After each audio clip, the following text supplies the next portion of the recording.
Bolehkah seseorang menjamak sholat ketika hujan? Ya, alhamdulillah wassalatu wassalam ala Rasulillah wa ala alihi wa sahbihi wa mawalah. Amma ba'd, ya, menjamak dua sholat yang memiliki kesamaan waktu bagi orang-orang yang memiliki uzur, yaitu sholat duhur dan sholat asar, sholat maghrib dan sholat isya. Sholat-sholat tersebut boleh dijamak, ya, apabila hujan lebat turun. Dan pengertian hujan di sini adalah al-matar al-muballal, hujan yang membuat kita basah kuyup. Ya, bukan hujan rintik-rintik, tetapi hujan yang membuat apabila kita berjalan di luar rumah, ya, maka kemudian kita akan basah kuyup. Hukum menjamak sholat ketika dalam keadaan hujan ini adalah telah diamalkan di zaman Rasulullah SAW dan di zaman para sahabatnya.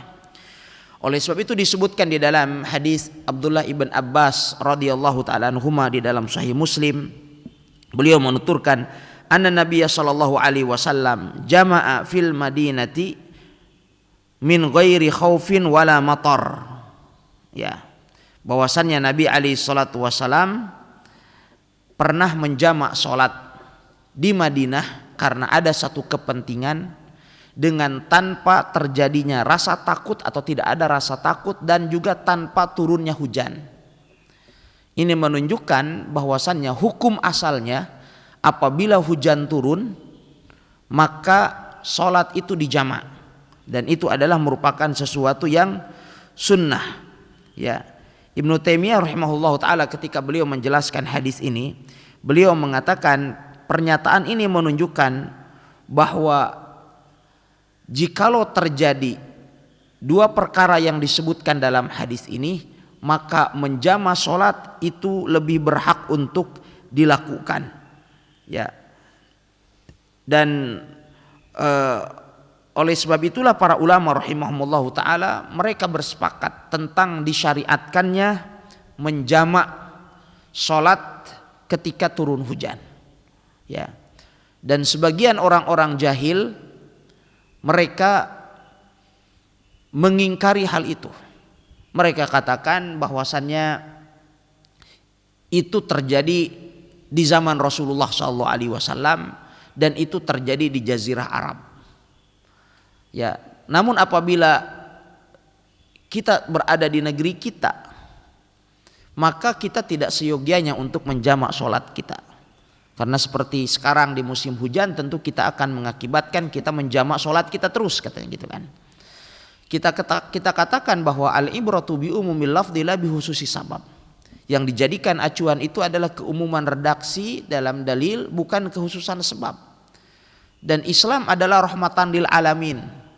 Hukum-hukum yang ada di dalam Islam itu tidak khusus pada suatu daerah dan tidak berlaku di daerah yang lain. Islam itu kan bagi semesta alam. Ya, maka apa yang dilakukan oleh Nabi alaihi salatu wasallam dimanapun Nabi SAW melakukannya, maka berarti menjadi contoh bagi kita sekalian untuk melakukan hal tersebut. Ketika Nabi SAW meninggalkan sesuatu juga menjadi contoh bagi kita untuk meninggalkan sesuatu tersebut. Ya, sehingga kemudian hujah yang mengatakan bahwa itu adalah berlakunya bagi bangsa Arab, bagi kita tidak, itu akan merembet kemana-mana pernyataan seperti itu. Termasuk juga pada akhirnya misalnya berkenaan dengan masalah, ya, jilbab, katakan, ya, masalah jilbab. Mereka mengatakan itu kan untuk di negeri Arab sana karena perempuannya cantik-cantik, katanya gitu kan. Kalau di negeri kita maka tidak gitu. Nah, demikian juga misalnya berkenaan dengan pakaian di atas mata kaki, ya, itu kan katanya di Arab, di sana daerahnya berdebu, berpasir dan lain sebagainya, di kita tidak misalkan. Nah, ini akan mengakibatkan terabaikannya ya sebagian hukum di dalam syariat ini ya bagi umat Islam, sehingga hal itu tentu adalah tidak diperbolehkan ya. Wallahu taala alam.